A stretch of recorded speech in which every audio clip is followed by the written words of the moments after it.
시간에는 건축법 적용 대상 행위에 대해서 알아보도록 하겠습니다. 건축이란 신축, 증축, 개축, 재축, 이전을 하는 것을 말합니다. 그래서 신증, 개, 재, 이라고 알아두시고요. 여기에 이전이지 이축은 아닙니다. 자, 그래서 신증, 개재이, 신축, 증축, 개축, 재축, 이전에 대해서 같이 한번 살펴보도록 하겠습니다. 자, 먼저 신축과 증축은 가장 큰 차이점이 건축물이 없는 대지는 신축이고 건축물이 있는 대지의 건축 면적, 연면적, 층수 또는 높이를 늘리는 것은 증축이라고 합니다. 말 그대로 신축이니까요. 건축물이 없는 깨끗한 대지에다가 새로 건축물을 축조하는 것을 말하고 증축은 증가시키는 건축이잖아요.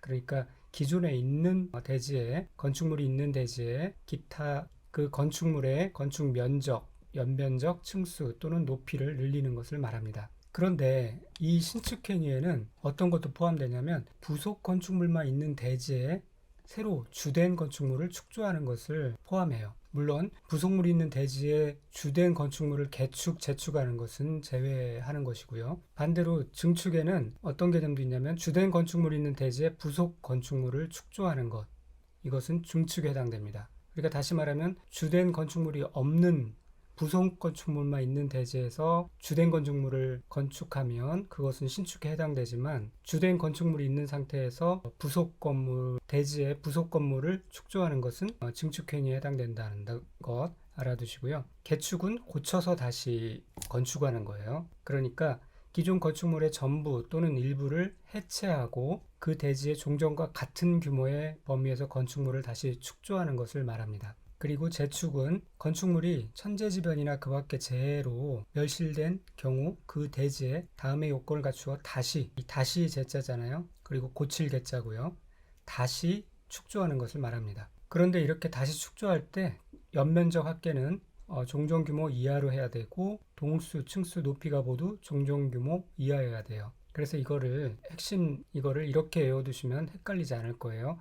개 같은 재멸다. 개축, 해체, 같은 이런 단어들이 들어가고요. 재축에는 멸실된 경우 다시 축조한다. 이런 키워드들이 들어가요. 그래서 개, 해, 같은, 재, 멸, 다. 이 키워드만 외워두시면 헷갈리지 않고 바로 구별할 수 있을 것입니다. 그 다음에 이전이 있는데요. 주요 건축물의 구조부를 해체하지 아니하고 같은 대지의 다른 위치로 옮기는 것을 말해요. 이 조건이 다 충족되어져야 합니다. 주요 구조물을 해체하지 아니해야 되고요. 다른 대지에 비슷한 위치로 옮기는 것 이런 거 안 되죠. 같은 대지에 다른 위치로 옮기는 것을 말합니다. 또 이전은 이축과는 다르다라는 거 알아두셔야 되고요. 이축은 건축에 포함되지 않습니다. 그 다음에 이제 대수선 행위가 나오는데 다음에 어느 하나에 해당하는 것으로서 증축, 개축, 재축에 해당하지 아니하는 것을 말해요. 자, 그래서 이렇게 8가지가 나오는데요.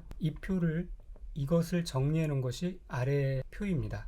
그러니까 요거를 보시면서 외워주시면 좋겠습니다.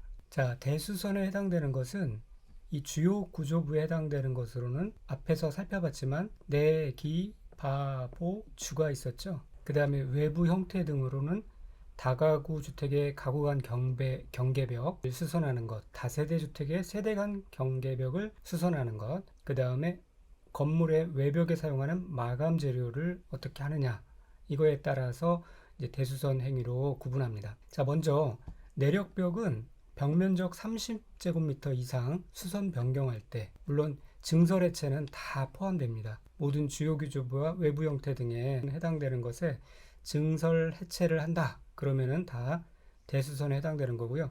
증설 해체 외에 내력벽은 30제곱미터 이상 수선 변경할 때, 그 다음에 기둥, 보, 지붕틀은 증설 해체하거나 3개 이상 수선 변경할 때, 그리고 방화벽 또는 방화 구획을 위한 바닥 또는 벽, 주계단, 피난계단 또는 특별계단, 이 바닥과 주계단은 3개 이상 그런 조건이 없고요. 무조건 수선 변경만 하면, 손만 대면은 증설 해체 혹은 수선 변경만 하면 대수선에 해당되고요. 다가구 주택, 다세대 주택 경계벽을 수선 변경하는 경우도 마찬가지로 대수선에 해당됩니다. 그리고 건축물의 외벽에 사용하는 마감 재료는 벽면적 30제곱미터 이상 수선 변경할 때 대수선에 해당됩니다. 자, 이 표를 통해서 잘 정리를 해 두시기 바랍니다. 자, 그 다음에 용도 변경에 대해서 알아보겠습니다. 여기에 이제 시설군과 용도군을 같이 합쳐가지고 같이 한꺼번에 알아보도록 할게요. 그것이 더 효율적일 겁니다. 건축물의 시설군은 이런 9개 시설군이 있고요. 용도군은 30개가 있습니다. 그래서 9개 시설군은 자동차 관련 시설군, 산업 등 의료시설군, 전기통신시설군, 문화 및 집회시설군, 영업시설군, 교육 및 복지시설군, 근린생활시설군 이렇게 있어요. 그래서 이거는 자산 전문 영업 교육 근주기, 자산 전문 영업 교육을 하면 굉장히 힘들죠. 그래서 소고기를 한 근주기, 근주기, 자산 전문 영업 근주기 그렇게 넣어두시면 되겠습니다. 자, 그 다음에 그러면 이런 시설군에는 어떤 용도군이 있느냐? 자동차 관련 시설군에는 자동차 관련 시설이 있고요. 그리고 산업 등 시설군에는 자원순환 관련 시설, 창고 시설, 공장, 운수 시설, 묘지 관련 시설, 장내 시설, 위험물 저장, 처리 시설이 있습니다. 그래서 이거는 산자는 창고 운수 조심해야 된다. 묘지에 장래될 위험이 있다. 말 맞죠? 살아있는 자는 자원 순환 관련 시설, 창고 운수 조심해야 되는데 창고 시설, 공장, 운수 시설. 왜냐하면 묘지에 장래될 위험이 있어요. 묘지 관련 시설, 장내 시설, 위험물 저장, 처리 시설. 자, 여기까지 그 자동차 관련 시설에는 그럼 어떤 종류의 것들이 있느냐? 다 자동차와 관련된 시설이에요. 근데 좀 특이한 것이 정비 공장, 운전 학원, 정비 학원 이런 것들이 자동차 관련 시설에 들어간다는 얘기고요. 나중에 살펴볼 여기에 그 운수 시설에 자동차 터미널, 여객 자동차 터미널, 철도 시설, 공항 시설, 항만 시설 있잖아요. 이 정비 공장, 운전 학원, 정비 학원들이 이 운수 시설에 해당되지 않는다는 것을 잘 알고 계셔야 됩니다. 나머지는 자원 순환 관련 시설, 하수등 처리 시설, 고물상, 폐기물, 재활용 시설이 있고요. 창고 시설에 물류 터미널이 있다는 점, 공장 특이한 점 없고요. 묘지 관련 시설 특이한 점 없고, 장례시설, 장례식장, 동물 전용의 장례식장, 위험물 저장 처리 시설, 주유소, 석유 판매소 이런 거 특이한 점 없습니다. 그 다음에 전기통신시설군에는 방송통신시설과 발전시설이 있습니다. 전방발, 전방에 발이 있죠. 앞으로 걸어갈 때. 방송통신시설, 방송국 이런 거 있고, 발전시설, 발전소고요. 그 다음에 문화집회시설군에는 문종관위, 문화집회시설, 그리고 여기에는 공연장, 동식물원 이런 것들이 있습니다. 종교시설에는 종교집회장 있고요. 관광휴게시설에는 야외극장, 야외음악당, 위락시설에는 무도장, 무도학원 같은 것들이 있습니다. 그 다음에 이제 영업시설군에는 숙, 운, 판, 다, 숙박시설, 일반 숙박시설 말하고요. 운동시설, 탁구장, 테니스장, 판매시설, 도매시장, 소매시장, 제2종 근린생활시설 중 다중생활시설, 고시원이 있습니다. 그 다음에 교육 및 복지시설군에는 노, 교, 수, 야, 의료, 노유자시설, 교육연구시설, 수련시설, 야영장시설, 의료시설들이 있습니다. 노유자시설에는 어린이집, 노인복지시설 이런 게 있고요. 교육복지시설에는 학교, 유치원, 초중고, 대학이 있고 연구소, 도서관 등이 있습니다. 수련시설에 유스 호스텔이 포함된다는 거 알아두시고 야영장시설, 그리고 의료시설에는 각종 병원, 그런데 동물병원은 여기에 해당되지 않는 거 알아두시고요. 근린생활시설군에는 1종 근린생활시설과 2종 근린생활시설이 있습니다. 1종 근린생활시설, 아무래도 1종 근린생활시설은 주민들과 가까이 있는 생활시설을 말하고요. 2종은 그보다는 좀 더 먼 생활시설을 말합니다. 그래서 1종이 좀 더 규모가 작겠죠. 작고 생활 더 밀착형 그런 생활시설을 말합니다. 그래서 이용원, 미용원, 의원, 치과의원, 산후조리원 이런 것들, 마을회관, 양수장 이런 게 특징적이고요. 바단 면적의 합계가 1,000제곱미터 미만인 식품, 잡화, 의류점, 서적 이런 것과 같은 일용품을 판매하는 소매점, 그 다음에 바닥 면적 합계 300제곱미터 미만인 휴게음식점, 제과점, 동물병원, 동물미용실, 그 다음에 30제곱미터 미만인 부동산 중개사무소, 출판사 이런 것들이 해당됩니다. 자, 그 다음에 이종 근린생활시설은 사진관, 독서실, 기원, 안마시술소, 노래연습장, 일반 음식점, 동물 미용실 이런 것들이 해당되고요. 바닥면적 합계 500제곱미터 미만인 공연장 등이 해당됩니다. 그리고 바닥면적 합계 500제곱미터 미만인 종교집회장, 즉 교회, 성당 이런 것들이 2종 근린생활시설에 해당됩니다. 1000제곱미터 미만인 자동차 영업소, 1종 근린생활시설에 해당되지 않는 서점, 300제곱미터 이상인 휴게음식점, 제과점, 300제곱미터 이상인 학원, 500제곱미터 미만인 테니스장, 골프연습장, 500제곱미터 미만인 부동산 중개사무소. 부동산 중개사무소는 보면은 30제곱미터 미만은 1종이고요. 500제곱미터 미만은 2종에 해당됩니다. 그 이상 되면은 이제 업무시설로 들어가는 거고요. 책을 읽는 독서실은 2종에 해당되는데 공공도서관은 1종에 해당된다. 그리고 일반 도서관은 교육연구시설에 해당된다라는 것도 알아두시고요. 그 다음에 주거업무시설군에는 주단공업, 국교 그런 나라가 있더라고요. 주단공업을 국교로 삼는다. 어디 실제 그런지는 모르겠습니다. 그래서 단독주택에는 독, 중, 가, 관 이렇게 외워두시면 되고 공동주택은 연세대, 기숙사 그렇게 들어갑니다. 업무시설에는 이 오피스텔이 업무시설군에 들어간다는 거 알아두시고 그 밖의 시설에는 동물 및 식물 관련 시설이 있고요. 여기에 축사, 가축시설, 도축장, 도계장 등이 들어갑니다. 그런데 여기에 동식물이 들어가는 거 아니죠. 동식물원은 어디 있었죠? 이 문화 및 집회시설군에 문화 및 집회시설에 동식물원이 있었습니다.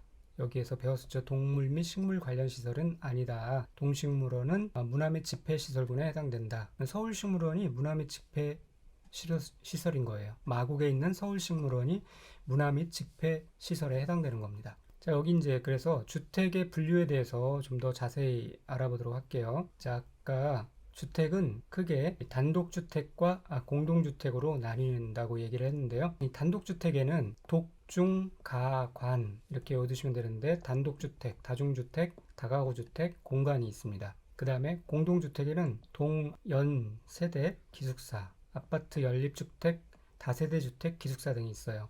물론 여기서 공간과 기숙사는 주택법에서는 빠집니다. 자, 이것도 내용에 들어가서는 좀 헷갈리는데 이 밑에 표를 정리해 놨으니까 이걸 보면서 암기를 하시면 되겠습니다. 다중주택과 다가구주택은 둘 다 3계층 이하이고 660제곱미터 이하예요. 이건 같은데 차이는 뭐냐면은 다중주택은 추사가 안 되고요. 다가구주택은 추사가 가능합니다. 그리고 19세대 이하로 다가구주택은 구성됩니다. 그러니까 다중주택은 쉽게 말하면 뭐 고시원 같은 그런 개념이죠. 공동 취사장은 있을지언정 독립적으로 취사가 각각 이루어지지는 않도록 그렇게 구조가 되어 있죠.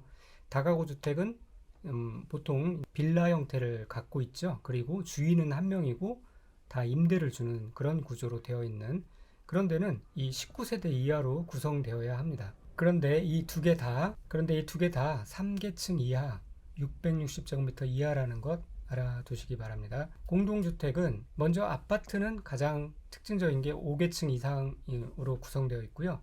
연립주택과 다세대주택은 4계층 이하로 구성되어 있습니다.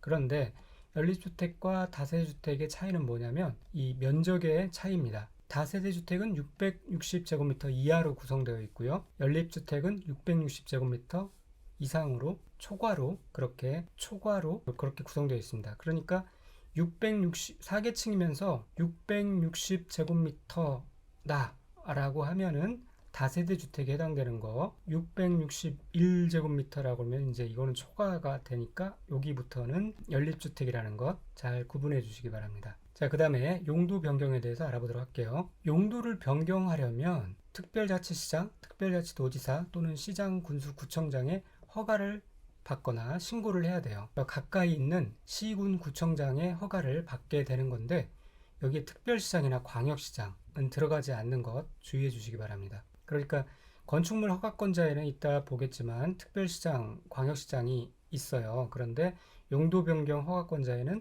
특별시장이나 광역시장은 해당되지 않는다는 것 알아두시고요. 그럼 무엇이 허가 대상이고 신고 대상이냐? 허가 대상은 건축물의 용도를 상위군에 해당하는 용도로 변경하는 경우 허가 대상에 속합니다. 그리고 신고 대상은 건축물의 용도를 하위군에 해당하는 용도로 변경하는 경우 신고 대상에 속합니다. 자, 이게 무슨 뜻이냐? 여기서 설명을 안 드렸었는데요. 이 전기통신시설군에서 만약에 산업 등의 시설군으로 올라가면은 이거는 이제 아래에서 위로 용도 변경을 하는 것에 속하는 경우가 되는 것이고, 이런 경우 허가를 받아야 된다는 것이고요. 만약에 전기통신시설군에서 문화 및 집회시설군으로 용도를 변경하려고 한 때는, 이럴 때는 신고를 해야 된다는 개념입니다. 왜 그러냐면, 말하자면 이 상위 시설군으로 갈수록 좀 위험도가 높은 그런 시설군이에요. 그래서 함부로 용도 변경을 못하게 하고 허가를 받도록 하는 것이고요. 밑으로 갈수록 뭔가 위험도가 낮아지니까 그런 것들은 굳이 허가까지 받을 필요 없이 높은 위험도에서 낮은 위험도로 내려가는 거니까 그냥 신고를 하라 라는 그런 의미예요. 그래서 무엇이 허가를 받아야 되는 것이고 또 신고를 해야 되는 경우인가, 이런 게 이제 단골 문제로 많이 나오는데, 그래서 허가를 받아야 되는 경우와 신고를 해야 되는 경우, 이런 것을 구분하는 이러한 문제들이 이제 단골로 나오게 되는 것인데, 그런 문제들을 맞추려면 어떻게 해야 되냐면, 아까 살펴본 대로 이 시설군의 순서를 외우고 있어야 되는 겁니다. 그래서 자산 전문 영업 교육, 근주기, 이거를 일단은 시설군의 순서를 외워둬야 되는 것이고요. 이제 그걸로만 끝나면 좋은데, 그거는 그런 문제는 안 나오고요. 이제 최소한 다시 또 2차로 이 시설군에는 어떤 용도군이 있는지 그것까지 알고 있어야 되고요. 그래서 산업 등의 시설군에는 산자는 창공운수, 묘지, 장례, 위험 이 있다, 뭐 이렇게 암기했었잖아요.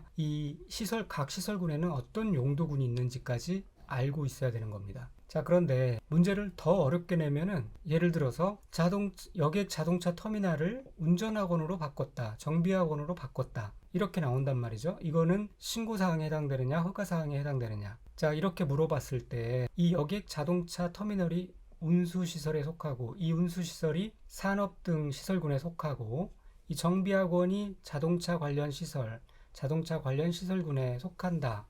그리고 이 순서가 자동차 관련 시설군 밑에 이 산업 등의 시설군이 있다.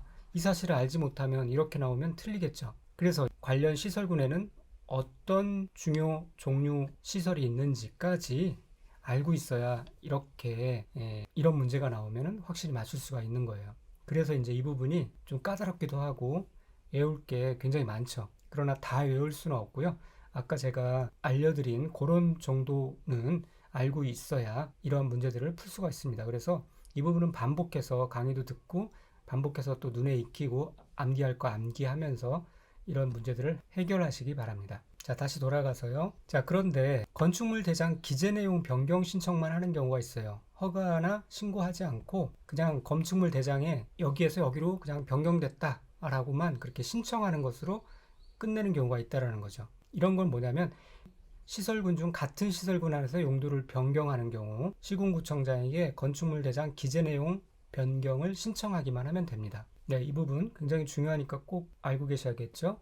네. 그런데 이조차도 건축물 사후간의 용도 변경임에도 불구하고 기재 내용 변경 신청을 할 필요가 없는 경우, 건축물 사후간의 용도 변경, 즉 다중주택에서 다가구 주택으로 변경했다, 이런 경우는 이제 단독주택이 독중가관이라고 그랬죠. 다중주택에서 다가구주택으로 이렇게 바뀌는 경우, 같은 용도의 주택 범위 내에서 이렇게 바뀌는 경우에는 기재 내용 변경 신청을 하지 않아도 되고요. 또 1종 근린생활시설과 2종 근린생활시설 상호 간의 용도 변경, 이런 경우도 너무나 흔하기 때문에, 너무나 빈번하게 이루어지기 때문에 이런 경우도 별도로 기재 내용 변경 신청을 하지 않아도 된다, 그렇게 규정하고 있습니다. 그런데 또 특징적인 것이, 허가나 신고 대상의 경우로서 용도 변경하려는 부분의 바닥 면적의 합계가 100제곱미터 이상인 경우에는 사용 승인 규정을 준용한다고 그렇게 규정하고 있습니다. 그러니까 사용 승인 신청을 해야 된다는 얘기예요.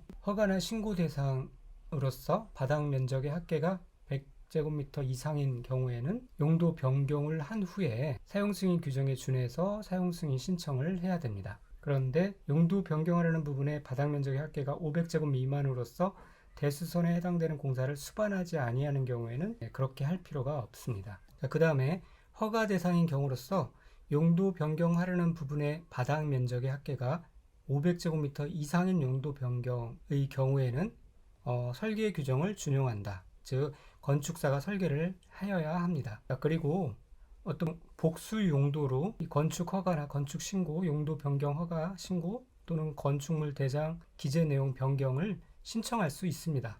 이제 이 부분은 다 있다. 그러니까 복수 용도면은 다 답이 있다. 라고 끝난다는 정도만 알아두시면 되겠습니다. 이렇게 건축법이 적용되는 대상 지역을 보면은 전면 대상 지역은 도시지역, 지구단위 계획구역, 동 또는 읍의 지역, 단 섬은 인구 500인 이상인 경우에 하나입니다. 이런 경우가 이제 건축법 적용 대상 지역이고요. 제한적 적용되는 데가 있어요. 그런 거는 이제 이런 곳이 아닌 곳에 해당되겠죠. 그런데 일부 규정이 적용되지 않는다는 것은 어떤 거는 적용되고 어떤 경우는 적용되지 않는다는 얘기잖아요. 이런 지역에서도 반드시 적용되는 것은 건폐율, 용적률, 높이 제한 이런 것들은 적용이 돼요. 근데 이런 지역, 그러니까 도시에서 좀 벗어난 지역들은 대도 건방대, 도시에서는 치안이 잘 적용되어 있으니까 이럴 수 없지만 약간 시골 지역 같은 데는 이 대도가 아주 건방대입니다. 대도 건방대, 대지와 도로의 관계, 도로의 지정 폐지 및 변경, 건축선의 지정, 건축선에 따른 건축 제한, 그 다음에 방화지구 안의 건축물, 대지의 분할 제한 이런 것들이 적용되지 않아요. 자, 여기까지 알아두시고 다음 시간에는 건축물의 건축 등을 살펴보도록 하겠습니다.